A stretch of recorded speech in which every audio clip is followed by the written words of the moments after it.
안녕하세요. 반갑습니다. 오늘 세션에 참석해 주셔서 감사드리며 저는 두 번째 모듈의 발표를 맡게 된 이고운입니다.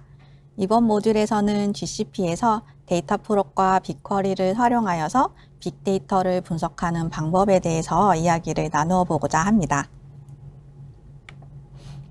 앞서 이전 세션에서 추천 시스템이 구글을 비롯한 다양한 회사에서 어떻게 사용이 되었는지를 사례를 직접 들으실 수가 있었습니다. 이번에는 조금 더 구체적으로 예를 들어서 부동산 어플리케이션과 같이 사용자에게 알맞은 집을 추천하는 시스템의 시나리오를 통해서 대용량 데이터 분석이 어떻게 이루어지는지를 먼저 살펴보고자 합니다. 사용자가 원하는 집을 추천을 해주려면 먼저 사용자의 선호도를 반영하는 로그와 같은 데이터가 있어야겠죠. 이 데이터를 얼마나 자주 분석해서 사용자에게 보여주어야 할까요? 아마도 실시간이면은 가장 좋겠죠. 그렇지만 예를 들어서 사용자가 매기는 별점이나 평점 같은 경우에는 하루에 한 번과 같이 특정한 주기의 배치로도 충분할 수가 있습니다.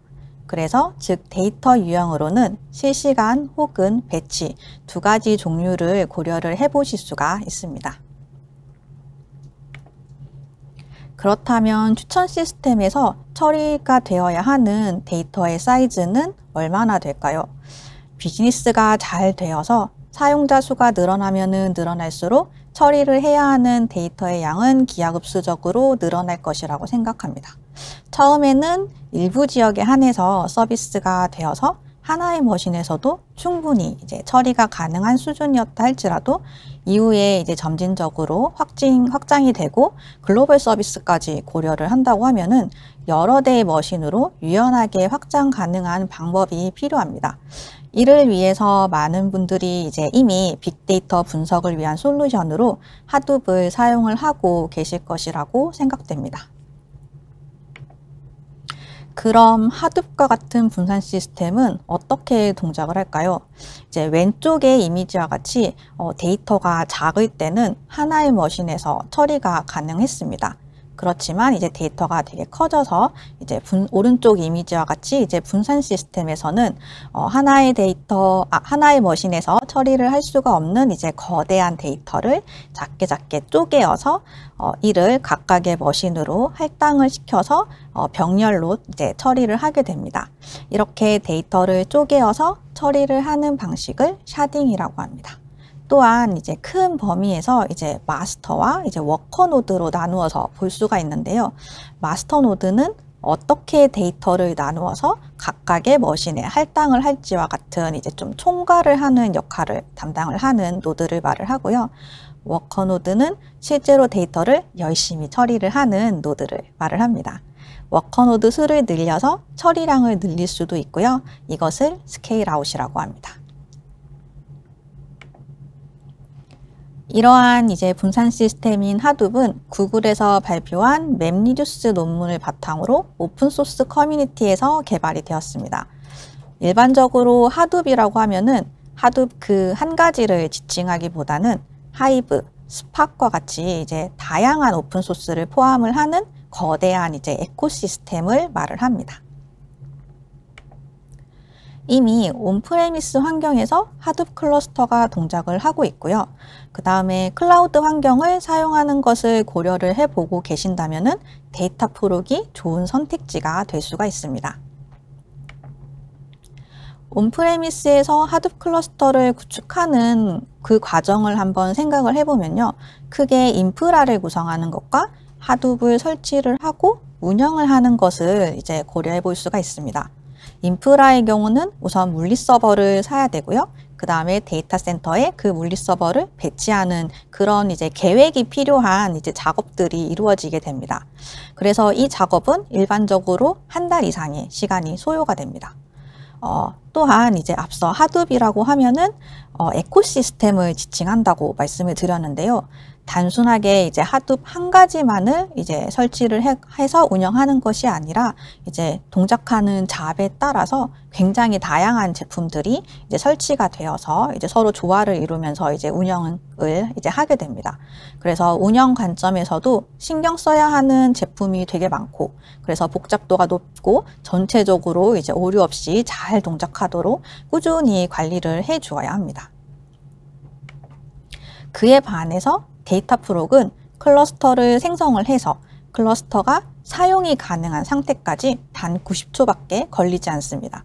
또한 클러스터의 확장 또한 언제든지 가능하고요.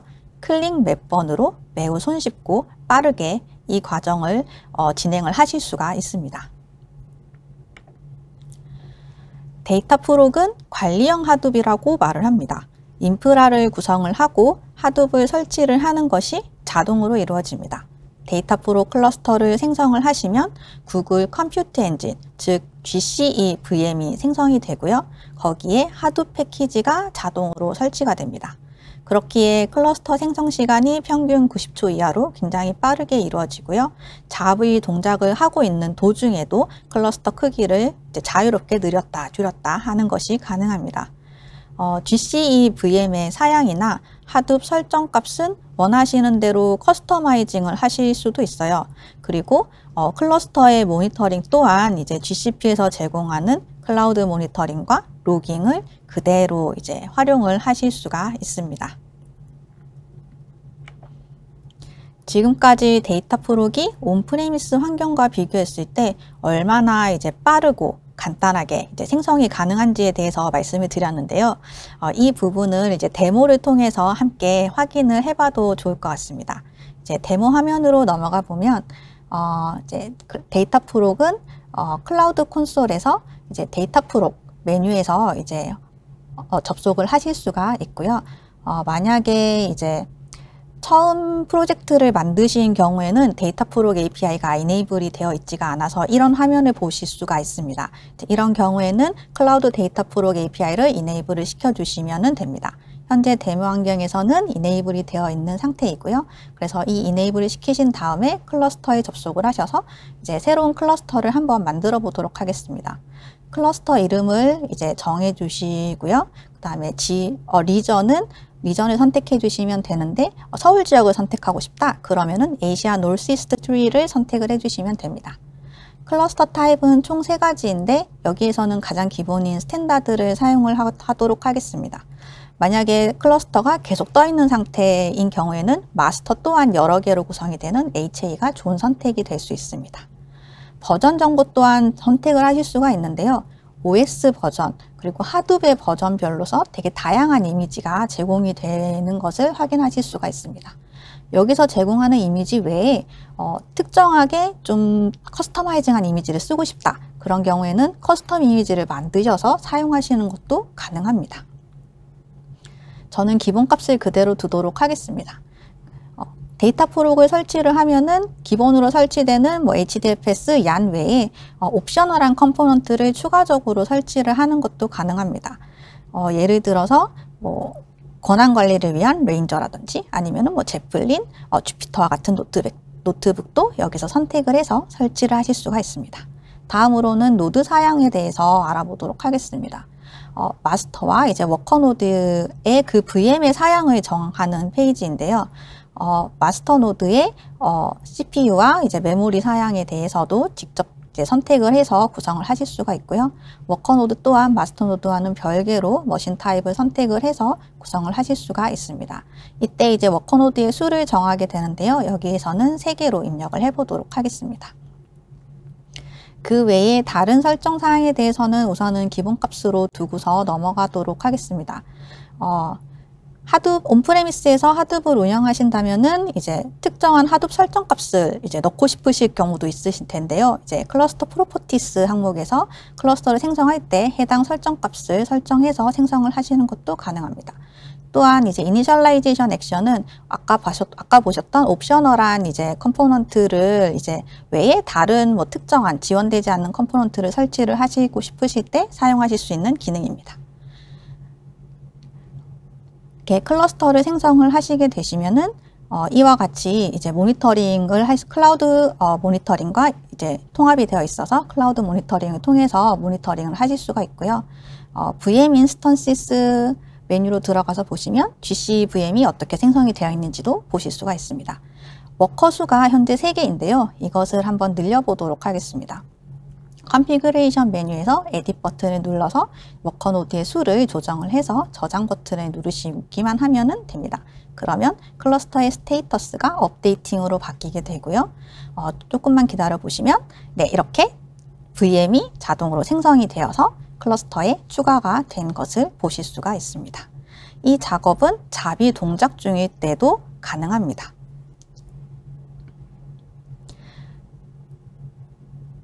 이렇게 서브밋 잡 버튼을 누르시면은 새로운 잡을 이제 생성해서 이제 돌리실 수가 있고요. 이제 웹 인터페이스에서는 온프레미스 환경에서 모니터링 때 사용하셨던 뭐 HDFS의 네임노드 UI나 얀의 리소스 매니저 UI를 컴포넌트 게이트웨이를 통해서 동일하게 모니터링해서 사용을 하실 수가 있습니다. 네, 이와 같이 이제 데이터 프록 데모를 한번 이제 보셨는데요. 퀵랩을 통해서 꼭 한번 이제 직접 사용을 해보셔서 얼마나 간단하게 구성이 가능한지를 한번 확인을 해보셔도 좋을 것 같습니다. 그 다음으로는 이제 데이터 프록에서 제공하는 주요한 기능에 대해서 말씀을 드리고자 합니다. 온프레미스에서는 하둡 클러스터가 항상 이제 실행 중인 상태인데요. 그래서 잘 동작하도록 꾸준히 관리를 해주어야 합니다. 그런데 데이터 프록에서는 필요하지 않을 때는 사용을 중지를 할 수가 있습니다. 이때 사용할 수 있는 기능이 예약 삭제 기능인데요. 특정한 조건이 만족을 한다면은 클러스터가 자동으로 삭제가 되도록 동작을 하는 기능입니다. 데이터 프록을 비롯한 클라우드 서비스는 필요한 만큼만 비용을 냅니다. 그래서 사용 중이지 않을 때는 과금이 되지 않기 때문에 이 기능을 사용해서 비용을 절약을 하실 수가 있습니다. 데이터 프록은 생성과 삭제가 굉장히 자유롭기 때문에 동작하는 잡에 따라서 클러스터를 여러 개를 만드셔서 이제 운영을 하실 수도 있고요. 필요할 때마다 그 클러스터를 띄워서 실행을 해서 잡을 돌리고 잡이 끝나면은 다시 종료를 하는 식으로도 사용을 하실 수가 있습니다. 그렇기 때문에 하둡 버전 업그레이드나 아니면은 어떤 마이그레이션 작업을 계획을 한다고 하실 때에도 온프레미스 환경에 비해서 훨씬 쉽게 진행을 하실 수가 있습니다. 데이터 프록에는 오토 스케일링이라고 하는 기능이 있는데요. 자동으로 워커 노드를 필요한 리소스에 맞게 확장 및 축소를 해주는 기능입니다. 갑자기 처리량이 늘어나거나 할 때 사용하기 굉장히 좋은 기능입니다. 온프레미스 환경에서는 급작스럽게 계획되지 않게 갑자기 사용량이 늘어나게 되면은 동작하고 있던 잡이 딜레이가 되는 등 조금 곤란한 상황이 생길 수가 있습니다. 그래서 그만큼 이제 여유 있는 리소스를 더 이제 추가를 하는 식으로 이제 대비를 하면서 운영을 하게 되는데요. 데이터 프록에서는 우선 필요한 만큼만 리소스를 구성을 해두고 오토 스케일링 기능을 사용을 해서 자동으로 클러스터 크기를 늘렸다가 줄였다가 하는 것이 가능해서 좀 더 효율적으로 사용을 하실 수가 있습니다. 이 부분에 대해서 조금 더 이제 기술적으로 이제 말씀을 드리자면은 하둡에서 잡은 얀의 이제 컨테이너로 동작을 하게 됩니다. 하나의 노드에는 이제 여러 개의 컨테이너가 떠서 이제 동작을 하게 되는데요. 하나의 이제 워커 노드에 띄울 수 있는 컨테이너 수는 메모리를 기반으로 정해지게 됩니다. 그래서 필요로 하는 메모리보다 더 많은 리소스가 요구되는 잡이 동작을 하고 있다. 그러면은 얀의 모니터링 수치를 통해서 오토 스케일링 기능이 동작해서 워커 노드, 즉 GCVM을 추가로 더 생성을 해서 클러스터에 넣어줍니다. 만약에 잡이 잘 돌아서 다시 사용량이 줄어들게 되면은 이제 더 이상 필요 없어진 이제 GCVM에 대해서는 자동으로 제외를 해주고 삭제를 해줍니다. GCE에는 선점형 VM이 있는데요. 데이터 프록에서도 사용을 하실 수가 있습니다. 선점형 VM은 80%에 대한 가격 할인을 받을 수 있는 대신 항상 그 자원을 점유하는 것은 보장하지는 않습니다. 언제든지 종료될 수 있는 자원이기 때문에 일반적으로 보조 워커노드, 즉 세컨더리 워커노드를 선점형 VM으로 선택을 합니다. 세컨더리 워커노드는 데이터를 저장은 하지 않고 데이터 처리만을 위한 이제 워커노드라고 생각을 해주시면 되는데요. 데이터 프록을 기본 구성에서 배포를 하신 상태에서는 그 세컨더리 워커노드에는 HDFS의 데이터 노드는 없고 이 안에 노드 매니저만 떠 있는 상태라고 생각을 해주셔도 됩니다. 배치 서비스나 재처리를 할 수 있는 좀 크게 중요하지 않은 잡이라면은 이러한 선점형 비행을 함께 사용을 하셔서 비용을 절감을 하실 수가 있습니다. 지금까지 말씀드린 내용을 한번 정리를 해보고자 합니다. 데이터 프록은 온프레미스 클러스터와 비교했을 때 유연함과 확장성에서 큰 장점이 있습니다. 온프레미스 환경에서는 너무 많거나 너무 적은 서버를 두게 되면 비효율이 발생을 합니다. 사용량에 대해서 정확하게 예측을 해서 구성을 하는 것이 참 쉽지가 않습니다. 그렇지만 데이터 프록에서는 내가 필요로 할 때 시기적절하게 필요한 만큼만 구성을 해서 사용을 하실 수가 있습니다. 이러한 데이터 프록의 유연함과 확장성은 이제 GCS를 함께 사용하기 때문에 가능한데요. 온프레미스 하드에서는 데이터를 HDFS에 저장을 하지만 데이터 프록에서는 구글 클라우드 스토리지, 즉 GCS를 사용하는 것을 권장합니다. 그렇기에 데이터 프록 클러스터가 삭제가 되거나 중지가 되어도 데이터는 별도로 안전하게 GCS에 저장이 되어서 보관이 되기 때문에 데이터 유실에 대한 걱정은 하지 않으셔도 괜찮습니다. 이와 같이 컴퓨팅과 스토리지가 분리되어 있는 구성에서 데이터가 네트워크를 통해서 이동이 되어야 하기 때문에 혹시 데이터 처리 속도가 느리지는 않을지 의문이 드시는 분들도 있을 거라고 생각이 됩니다. 다행히도 구글의 데이터 센터 내의 네트워크는 효율적으로 구성이 되어 있어서 어떤 서버 간에도 최대 네트워크 통신으로 통신이 가능합니다. 최대 1.3 페타bps 대역폭이고요. 그래서 더 이상 컴퓨팅의 로컬로 데이터를 복사하지 않고도 서로 분리된 상태에서도 충분히 빠르게 처리를 할 수가 있습니다. 온프레미스에서 데이터 프록으로 잡을 옮기시는 경우에는 데이터 경로에 대해서 기존에 사용하시던 HDFS 프로토콜 대신 GS 프로토콜로만 변경을 해주시면 됩니다. HDFS에 저장하는 것은 VM의 이제 디스크에 저장을 하게 되는 것인데요. 비용 관점에서도 GCS를 사용하는 것이 좀 더 저렴합니다. 또한 GCS를 사용하시게 되면은 라이프 사이클 설정을 통해서 예를 들어서 데이터의 아카이빙이나 아니면은 리텐션과 같은 부분을 설정을 해서 데이터를 관리를 하시는 것도 가능합니다. GCS에 저장된 데이터는 데이터 프록 외에 빅쿼리든 다른 GCP의 제품에서도 사용을 하실 수가 있습니다. 데이터 프록은 스토리지와 컴퓨팅을 분리해서 리소스를 각각에 대해서 효율적으로 할당을 할 수가 있습니다. 온프레미스에서는 워커노드의 데이터의 저장과 컴퓨팅이 같이 이루어지기 때문에 데이터를 저장하기 위해서 디스크만 더 늘린다거나 혹은 컴퓨팅을 위해서 CPU나 메모리를 더 추가하는 것에는 실은 한계가 조금 있습니다. 반면에 데이터 프록에서는 더 많은 데이터를 저장을 하시고 싶다. 그런 경우에는 GCS에 그만큼 더 저장을 하시면 되고요. 컴퓨팅 성능을 더 높이고 싶다. 그러실 경우에는 데이터 프록에 워커노드를 더 추가를 해주시면 됩니다.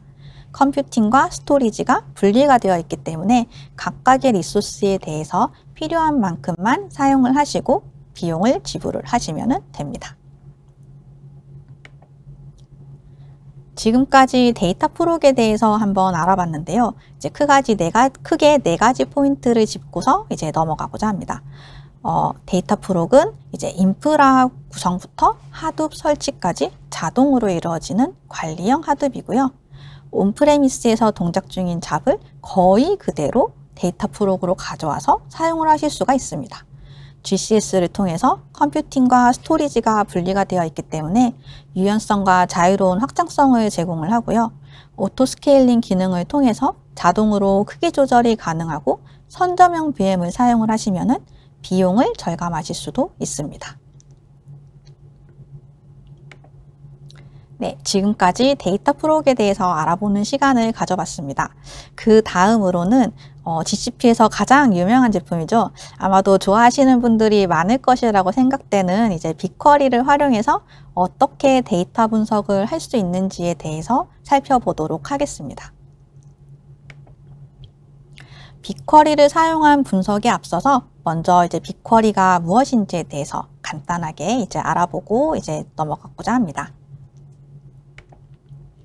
빅쿼리는 페타바이트 규모의 데이터를 처리할 수 있는 SQL 기반의 완전 관리형 데이터 웨어하우스입니다.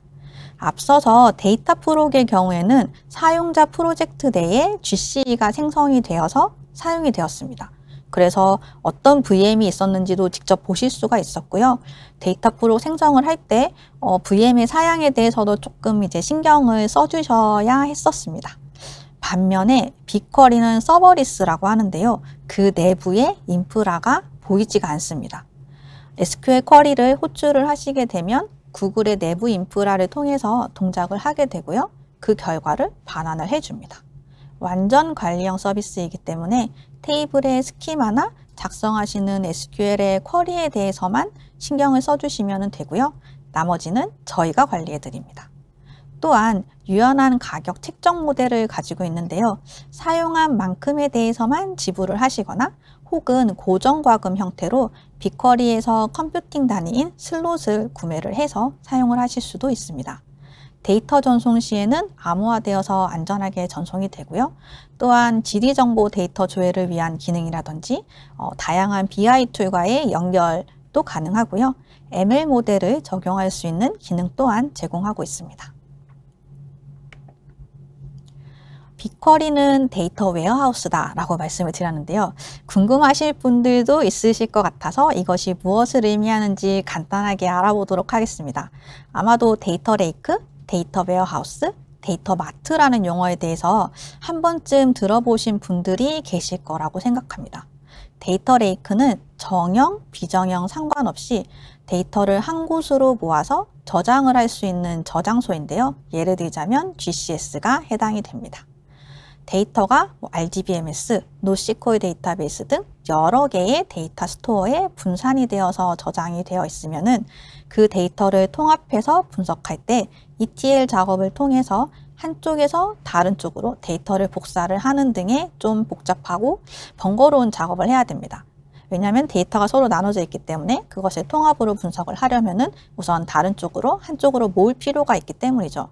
그래서 데이터 스토어가 많아지면 많아질수록 복잡도가 더 높아지게 됩니다. 이를 데이터 사일로라고 하는데요. 이것을 해결하기 위해서 데이터를 일단 하나의 저장소에 모아두고 다양한 분석을 하나의 저장소를 통해서 할 수 있게끔 하기 위해서 나온 개념입니다. 데이터 웨어하우스는 전통적으로 비즈니스 의사결정을 위해서 여러 정형 데이터를 하나로 모으고 분석을 하기 위한 시스템을 말합니다. 빅쿼리는 이제 이 데이터 웨어하우스에 해당이 됩니다. 그렇다면 데이터 레이크랑 데이터 웨어하우스는 어떻게 다를까라고 생각을 하신다면 데이터 레이크는 이 데이터는 어디에 쓸지는 아직 잘 모르겠지만 언젠가는 쓸지도 모르니까 일단 쌓아두자라는 관점이라면 데이터 웨어하우스는 사용 용도나 데이터의 구조, 즉 테이블의 스키마가 이제 이미 정해져 있습니다. 그래서 아직 어떻게 사용해야 할지 잘 모르겠는 데이터는 우선 GCS에 저장을 해 두시고요. 이후에 분석이 필요한 경우에는 빅쿼리를 통해서 그 데이터를 사용을 하실 수가 있습니다. 데이터 마트는 데이터 웨어하우스에서 특정 목적에 맞춰서 좀 더 잘 정리된 이제 형태를 말을 하는데요. 예를 들어서 매출이나 판매 리포트와 같이 한 번 더 가공이 되어서 잘 정리된 데이터를 따로 보관을 한 것을 말하는데요. 빅쿼리에서는 이제 데이터 셋에 이제 비추어서 볼 수가 있습니다. 빅쿼리가 사용된 이제 아키텍처를 한번 보고자 합니다. 이 예시는 실시간 게임 서비스인데요. 이제 맨 왼쪽을 보시면은 이제 실시간 혹은 배치로 발생된 데이터는 파이프라인을 통해서 오른쪽 초록색 박스로 표시된 이제 빅쿼리에 저장이 됩니다. 그리고 가장 오른쪽에 데이터 스튜디오 등 다양한 이제 툴을 통해서 분석에 이제 사용이 됩니다. 그 중간에 있는 이제 데이터 파이프라인과 관련된 뭐 클라우드 펍섭이나 데이터 플로우에 관한 내용은 이제 그 다음 모듈에서 좀 더 상세하게 들으실 수가 있습니다. 이제부터는 조금 더 이제 기술적으로 이제 빅쿼리가 이제 내부적으로 어떻게 동작하는지를 설명을 드리고자 합니다. 빅쿼리는 크게 두 가지로 빠른 SQL 쿼리 엔진과 이를 위한 스토리지로 구성이 되어 있습니다. 두 개의 서비스는 구글 내부에 구성이 되어 있고요. 관리형이기 때문에 내부 동작에 대해서는 별다른 걱정 없이 사용을 하실 수가 있습니다. 또한 이제 두 개의 서비스는 굉장히 빠른 네트워크를 통해서 연결이 되어 있고요. 먼저 빅쿼리의 스토리지에 대해서 살펴보면은 스토리지 서비스는 빅쿼리로 데이터를 저장을 하시면은 이제 이 데이터에 대해서 이제 자동으로 관리를 해주는 그런 서비스입니다. 빅쿼리에서는 데이터는 우선 테이블로 저장이 됩니다. 그리고 그 테이블은 데이터셋에 속해 있게 됩니다. 그래서 데이터셋은 여러 개의 테이블을 가지고 있게 되고요. 그리고 데이터셋은 또한 프로젝트 단위로 관리가 됩니다. 그래서 이제 이 이미지와 같이 프로젝트 안에는 여러 개의 데이터셋을 만들 수가 있고요. 그 데이터셋 안에는 또 여러 개의 테이블을 만들어서 사용을 하실 수 있는 구조로 이제 형성이 됩니다.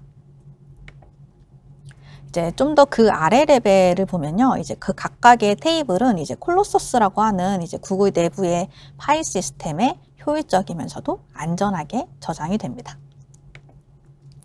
데이터 저장은 한 번에 많은 양의 데이터를 저장하는 일괄 데이터 수집과 실시간으로 저장하는 스트리밍 수집 두 가지를 모두 지원합니다.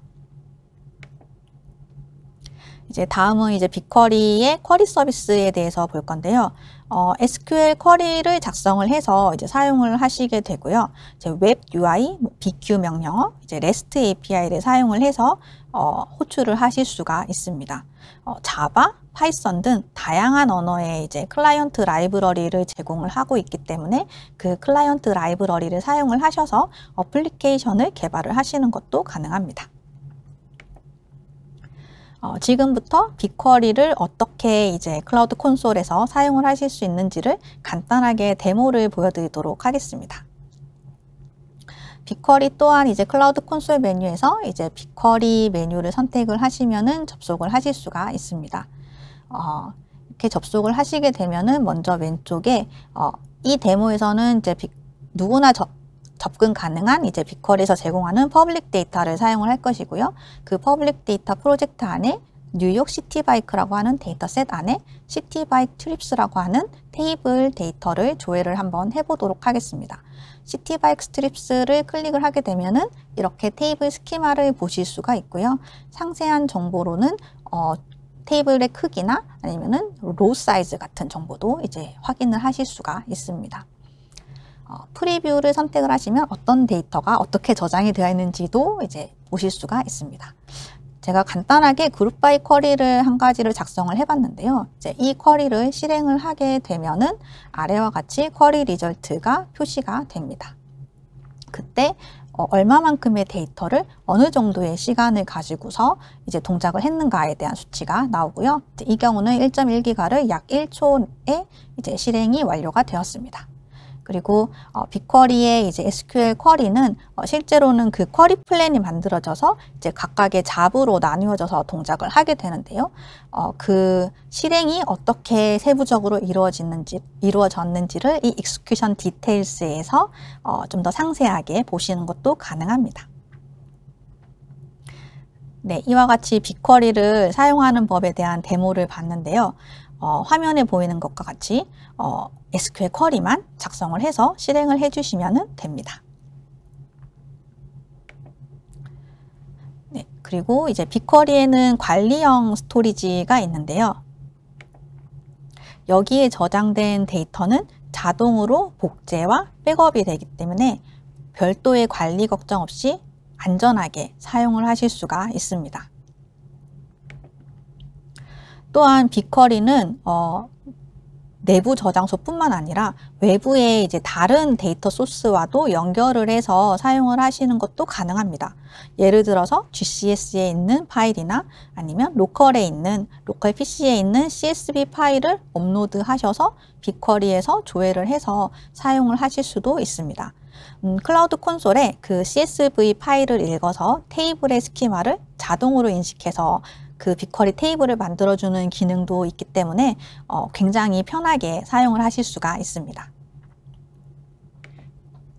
스트리밍 데이터의 경우 빅쿼리 API를 통해서 직접 혹은 데이터 플로우 파이프라인을 통해서 수집을 하실 수가 있는데요. 이 부분은 그 다음 모듈 세 번째에서 좀 더 상세하게 이제 이야기를 들으실 수가 있습니다.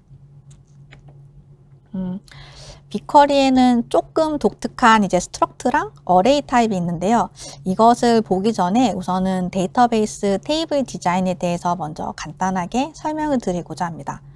정규화라고 하는 개념이 있는데, 정규화는 하나의 큰 테이블에서 중복으로 들어가 있는 값의 컬럼을 별도의 테이블로 분리를 하고 분리된 테이블 간에는 관계를 가지도록 하는 것을 말을 합니다.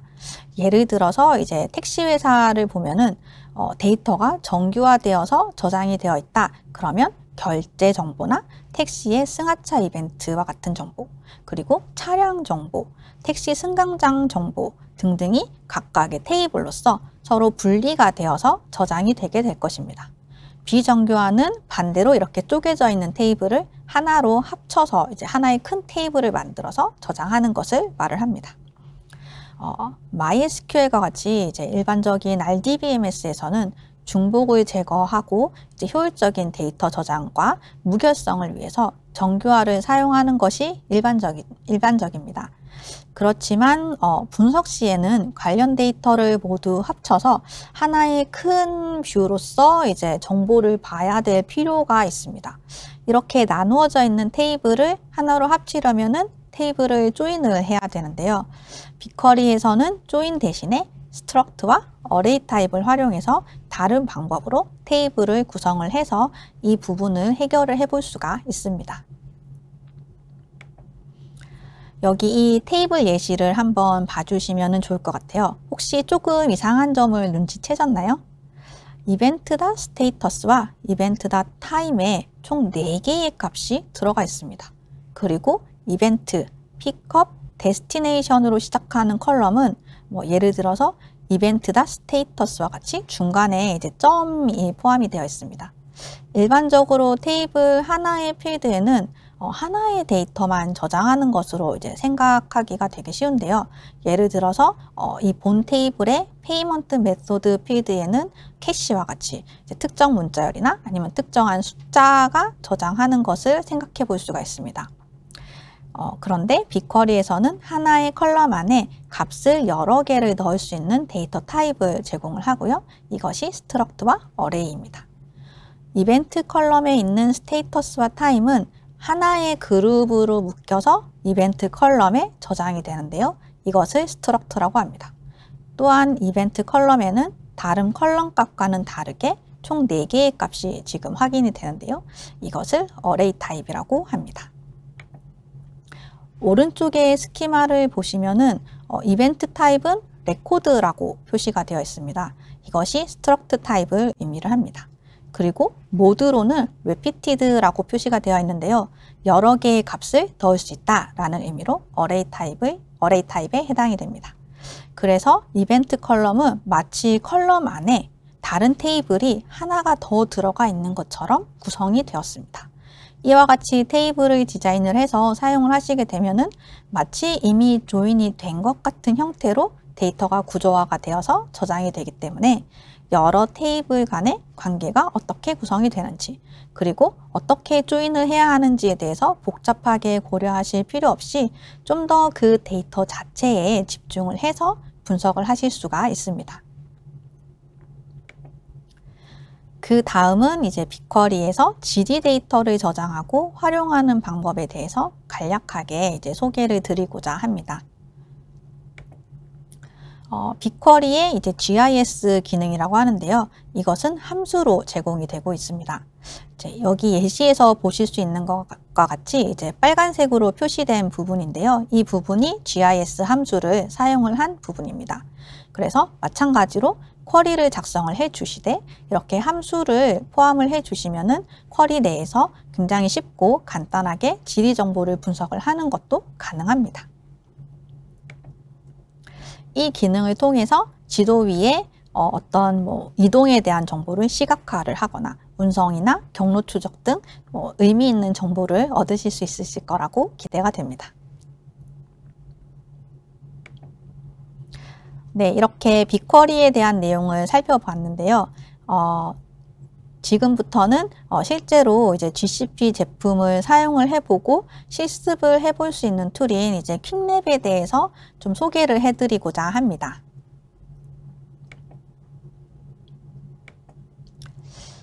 네, 퀵랩에서는 정해진 시간 동안만 무료로 사용할 수 있는 환경, 즉 프로젝트를 자동으로 생성을 해줍니다.